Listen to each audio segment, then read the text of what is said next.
right up here. Um, so I figured I'd introduce World of Tanks and me and all that kind of stuff, which is kind of going over the garage real quick. Um, this is the garage. I do not. I have a standard account, no gold or no premium account right now. I have gold, a little bit of gold, decent amount of credits. I've got some XP to play around with, and this is the M26 Pershing. But we're not going to start there. We're going to start at the beginning. So this is the beginning. This is a premium gift tank that Wargaming gave us a while back.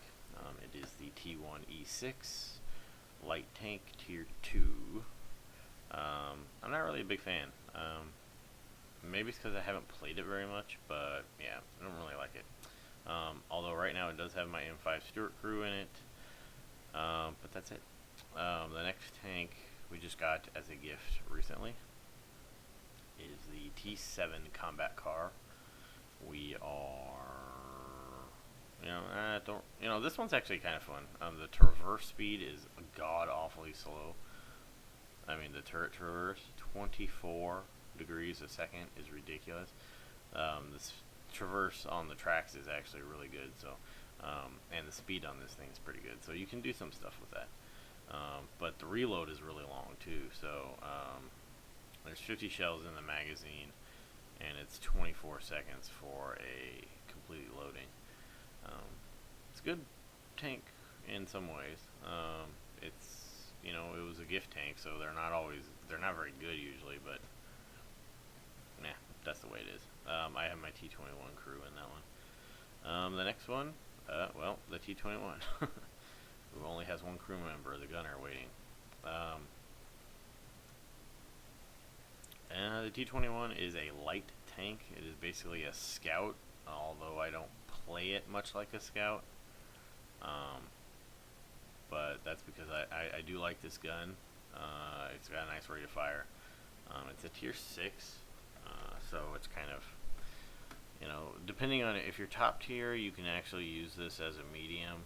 Even if you're in the middle, you can use it as a medium. If you are in a scouting role with tier 8s and maybe even 9s, you're not going to use this as a medium tank most of the time. I have coated optics, and then I usually put the binocs on it, so that way I can scout regardless of what I'm doing. The next tank is the M4 Sherman. Any American should recognize this from World War II. If not, go watch a damn movie about World War II and you'll freaking see him. It's a good tank. It's got some issues, but the real one had issues, so it's a lot of fun to play. You can either play it with the regular gun here, the anti-tank gun version, or you can do this M105 derp. And unlike a lot of people, I don't run that with gold. I think I do have some gold with it, just in case, but I don't usually shoot it. It's fun to put this gun on and just drive around like a crazy person and do weird shit. Has a pretty good crew. The next tank is the M26 Pershing, the one you saw at the beginning. I've been trying to get this for a while. Just got it recently. I've had some pretty decent games and some bad games. I'm still learning how to play it, really. But I love it. I still got some stuff to unlock as well. But I love it. It's an awesome tank. The next one was a gift from a friend of mine, the Super Pershing, and it's basically, you can kind of see the difference. There's just extra plates of armor that have been put on, and they add a little bit to it, so you end up with spaced armor. And so, let's see, the next tank is going to be the T14. This is a premium American heavy. It's got extra armor. It's got a horrible gun. It can be used effectively. I have a game that I did really, really well in this. I've actually gotten a mastery in this tank that I did really well in, and then I had another one where I did really good in. So yeah, it's a premium heavy tank. I put, my, what was my T-29 crew, which is this lovely beast, and what is now my T-32 crew. So yeah, the T-29 is the next tank. I kept it because it's awesome and I love it.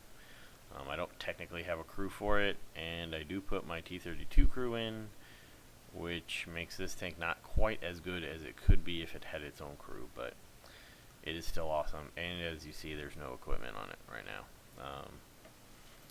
I will be getting equipment for this the next go around. And then comes the Tier 8 American heavy tank, the T-32, which has my other crew on it. This is my other most experienced crew. The other most experienced crew is on that lovely Pershing. T-32 is awesome. I love it. It's a good heavy tank. American tank. It's basically like every other American heavy tank, just like the T-29. It's got the nice, awesome turret. The hull is kind of crap, but you can angle it and get some bounces on it. The biggest thing is be hull down. Good tank. I like it. In fact, I love it. Let's not kid ourselves there. Next one is the M18 Hellcat. This one's a really good tank too. Tank destroyer. Fast. No armor. Good gun. So you can either speed around the battlefield causing havoc, or you can camp and cause havoc. Either way, doesn't really matter. It's a tank destroyer. You're supposed to camp a little bit. Next one is the Tier 7 American turreted tank destroyer. This is the T-25-2. Next one up from the Hellcat. It's pretty good. Not quite as fast as the Hellcat. Has some actual armor on the tank. You don't bounce a whole lot. You do bounce on the mantlet, but that's about it. And then it's a good one. It's got a good gun. The gun is a upped version of the M3 90mm anti-tank gun. You get 10 more millimeters of penetration. It doesn't seem like a lot, but it actually does end up feeling like quite a bit. The last American vehicle is the M37 SPG. I don't like Artie. I'll just say that right now. I'm playing this mainly because it helps. I feel like it helps you kind of figure out how to protect yourself from enemy Artie. So that is why I am playing it. So this is the Americans, and so I'll go through some of the other ones and show you those as well.